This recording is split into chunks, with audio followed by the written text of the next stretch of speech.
If you truly believe that being vegetarian is right, it's not. You as a vegetarian, you are involved in horrifying exploitation of cows and buffaloes.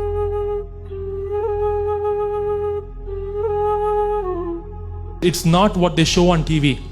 It's not what they show in the advertisements. A cow or a buffalo, just like any human woman, has to be pregnant or has to have given birth to a child in order to produce milk. Lactation, all mammals lactate only when they're pregnant or after having given birth. Simple logic, right? How do you think a cow or a buffalo gets pregnant in an Indian dairy farm? We are literally raping Gaumata in the land of Ahimsa. That is literally what we are doing right now. I'm sorry if my language upsets you, but that is the truth. Now just think for a second, if that action that's happening to the cow or buffalo happened to a woman in our country, what would we call it? Rape? But do you know what it's called if it happens to a cow or buffalo? It's called artificial insemination. In the Hindu culture, cow is considered as Gaumata. She is considered as Kamadhenu. She is the most divine, supreme of all. In fact, it is said that all the gods live inside her body. And it is said that Gauhatya, which means killing of cows, or causing unnecessary harm or pain to a cow, is one of the worst sins, and it is equivalent to the sin of killing a man. Have you heard of this, Gauhatya? It's considered that much of a crime.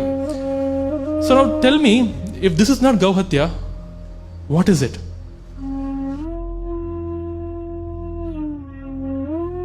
If every packet of milk that you buy and everything you get dairy products outside, this is where it starts. Now you see, once the cow gives birth to a child, if it is a male child, that child will be sent to the slaughterhouse and be killed.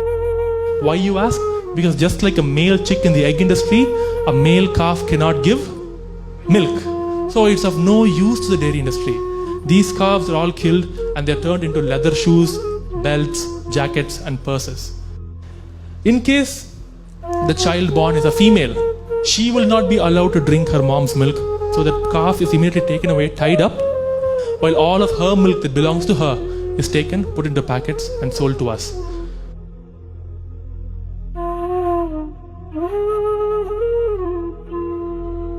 This is done to her for around 5 years.